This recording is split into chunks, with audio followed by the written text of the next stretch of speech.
ছয় ছয় করে লাভ আছে। আমরা কিন্তু জানি ভাইয়া, কিছু কিছু প্রবাসী কামলাদের বইদের মধ্যে একটা পরকিয়া পরকিয়া ভাব আছে। ঠিক আছে না বাংলাদেশি ভাবিরা? না, তোর চিন্তাধারা ঠিক আছে, তুই ভালো কইরা বুঝা গেছস ভাইরাল হইতে কি লাগে। তুই যে প্রবাসী আর প্রবাসীদের বউরে লয়ে এরকম বাজে কথা কইতাছস, আমার লাগা ঠিক আছে। তোরে কিন্তু মেয়া খলিপার মতো লাগতে আছে। যাই হোক, একটু সবুর কর, তোর লাইগা আনতে আছি জনি সিং এর মতো একটা বর।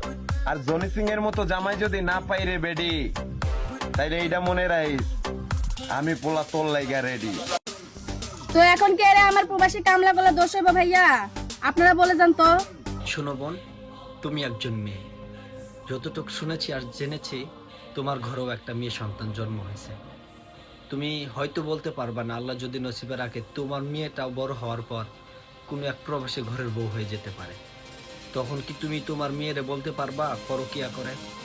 হ্যাঁ, যাদের যৌন চাহিদা বেশি তারা ভাতার কাতার থাকলেও পরকিয়া করবে, আবার বেডের উপরে শুয়ে থাকলেও পরকিয়া করবে। একটা গল্প শুনছিলাম, মেবি আমাদের দাদা কিংবা নানাদের কাছ থেকে। একটা ছেলে সেনাবাহিনীতে চাকরি করত। তো আমাদের দেশে সেনাবাহিনীদের চাকরি বিভিন্ন দেশে বিভিন্ন বাহিরের রাষ্ট্রে মিশনে যায়। তো তার সেনা ক্যাম্পে থেকে তার হেড বলছে যে তোমার 6 মাসের জন্য বাহিরের দেশে মিশনে যেতে হবে।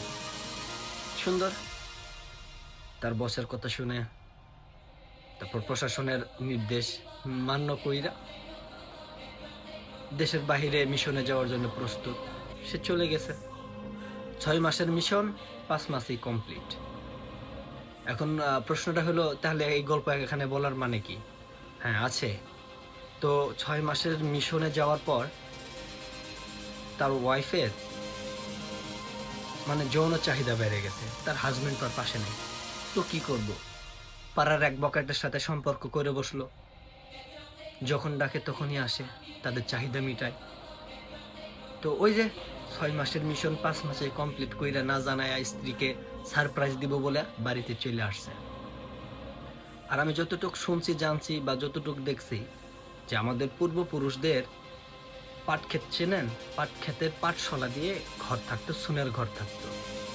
তো তার হাজবেন্ড সেনাবাহিনী বাড়িতে ফেরত আসার পর স্ত্রী সারপ্রাইজ, আবার সেই দিনই তার পরকীয়া প্রেমিকের সাথে ডেট করার একটা ফিক্সড সময় ছিল। তো হুট করে হাজবেন্ড বাসায় আসার কারণে ফোনের যুগ ছিল না, ফোন করে যে না করে দিব। তো এখন